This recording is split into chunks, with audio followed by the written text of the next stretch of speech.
Grade বিমটি যেন বাঁকা না হয়ে যায়, গ্রেড বিমটি যেন নিচ থেকে ঝুলে না যায়। আসসালামু আলাইকুম, আপনারা কেমন আছেন? আশা করি অনেক ভালো আছেন। তো নতুন একটি ভিডিওতে আপনাদের সবাইকে স্বাগতম। তো আমরা আজকে যে বিষয়টা নিয়ে কথা বলতে যাচ্ছি, একটি বিল্ডিংয়ের অত্যন্ত গুরুত্বপূর্ণ একটি বিষয়। গ্রেড বিমের বটমে আপনারা শাটারিং করে দেবেন নাকি একটি ইট আপনারা গেঁথে দেবেন। তো এই সমস্ত বিষয়গুলি নিয়ে একেবারে প্র্যাকটিক্যালে আপনাদের মাঝে একটু আলোচনা করব। তো যারা প্র্যাকটিক্যাল বাড়ি নির্মাণ করার ভিডিও পেতে চান অবশ্যই আমার চ্যানেলটিকে সাবস্ক্রাইব করে রাখুন। তো চলুন মূল ভিডিও শুরু করা যাক।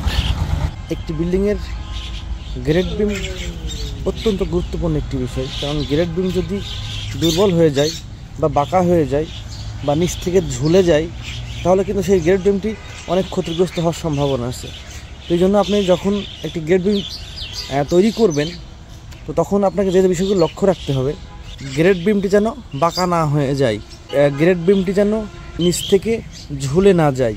তো এই দুইটা বিষয় যদি আপনি লক্ষ্য করেন, আমার মনে হয় তাহলে কাজটি অনেক ভালো হওয়ার সম্ভাবনা আছে।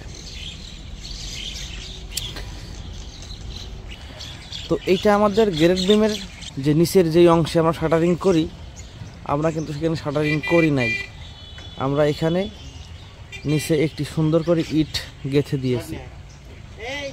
তো এইটা গেঁথে দেওয়ার একটা কারণ আছে।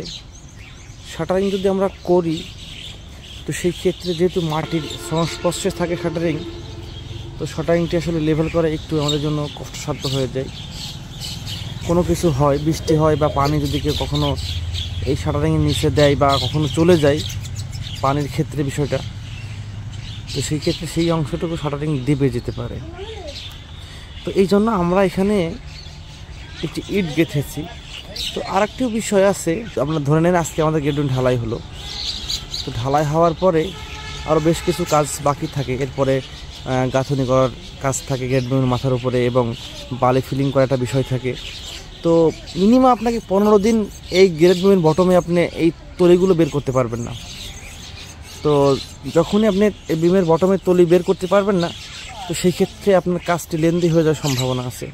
তো এইটা আসলে অত্যন্ত গুরুত্বপূর্ণ একটি বিষয়, কারণ যদি কাজটি আপনার লেন্দি হয়ে যায় তাহলে প্রজেক্টে অনেক সমস্যা দেখা দিতে পারে। তো আপনি যদি ইট দিয়ে এইভাবে একটি সলিং করে গ্রেড বিমটি করেন, তো সেই ক্ষেত্রে আমার মনে হয় যদি আপনি আজকে গ্রেড বিম ঢালাই করেন, তো 2 দিন পরে আসলে সাইডটা খুলে দিলে পরে মোটামুটি গ্রেড বিমের কাজ সম্পূর্ণই, মানে গ্রেড বিমের যে একটা বিষয় থাকে এটা ক্লিয়ার হয়ে যায়। আপনি তখন গাঁথনি করতে পারবেন, এরপরে বালি ফিলিং করতে পারবেন, বালিগুলো সুন্দর কম্প্যাকশন করতে পারবেন। এই যে সলিংটা আমরা পেরেছি, তো এইটা করলে আমার মনে হয় অনেক ভালো হওয়ার সম্ভাবনা আছে। এরপরে আমি আসলে আমার যে গ্রেড বিমের ডিজাইনটি আছে আপনাদের দেখাই, তাহলে আপনাদের বুঝতে অনেক সুবিধা হবে। তো এটা আমার গ্রেড বিমের ডিজাইন। GB1 আছে, GB2 আছে এবং GB3 আছে। GB1-এ আছে 10x15 ইঞ্চি, GB2-তে আছে 10x15 ইঞ্চি, GB3-তে আছে 10x12 ইঞ্চি। তো অনেক জায়গায় অনেক ডিজাইন দেখা হয়, অনেক ডিজাইন আসলে গ্রেড বিমের বটম এক রাখে। যাই ডিজাইন যা আছে না আছে সব বিমগুলো হাইটগুলো এক হাইটেই আসলে গ্রেড বিমটি করা হয়, কিন্তু আমার এখানে ডিজাইনে একটু ভিন্নতা আছে। তো আপনারা দেখতে পাচ্ছেন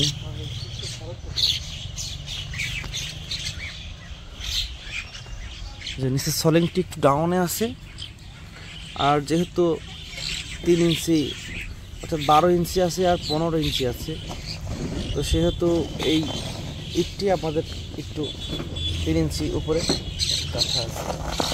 তো আপনারা এইভাবেও কিন্তু আসলে এটা করতে পারবেন, যে যদি গ্রেড বিমটি আপ ডাউন থাকে তাহলে সেই ক্ষেত্রেও এই বিষয়গুলি আপনারা সলিংটি কম বেশি করে পারতে পারবেন। তো আর একটি গুরুত্বপূর্ণ বিষয়, সেটা হচ্ছে যদি কখনো আপনারা এইভাবে গ্রেড বিমের বটমে শাটারিং না করে কখনো যদি ইট গেঁথে দেন, তো সেই ক্ষেত্রে এই ইট গাঁথাটি মিনিমাম আপনাকে 2-3 দিন আগে করতে হবে। আজকে একটি গাঁথনি করলেন, তো কালকেই দেখা যাচ্ছে আপনি ইটের উপরে গ্রেড বিমের রড প্লেসমেন্ট করলেন বা অন্যান্য কাজ করলেন, সেক্ষেত্রে এই ইটের গাঁথনিটি ফেটে যাওয়ার সম্ভাবনা আছে। এই জন্য মিনিমাম আপনাকে 2-3 দিন আগেই এই শাটারিংয়ের পরিবর্তে এই ইটের গাঁথুনি আপনারা করে ফেলবেন, করে সুন্দর করে এখানে কিউরিং করবেন। আমার এই ইট গাঁথাটি আপনার কাছে কেমন লেগেছে অবশ্যই কমেন্ট করে জানাবেন। আর যদি কোনো মূল্যবান মতামত থাকে অবশ্যই কমেন্ট করে দিয়েন, আমি আপনার মূল্যবান মতামতটাকে প্রাধান্য দিয়ে আমি কাজ করার চেষ্টা করব। তো সবাইকে অসংখ্য ধন্যবাদ ভিডিওটি দেখার জন্য। আর যদি ভিডিওটি ভালো লাগে অবশ্যই একটি লাইক দেবেন। আপনারা যারা নতুন দর্শক আছেন অবশ্যই চ্যানেলটিকে সাবস্ক্রাইব করে দিয়েন।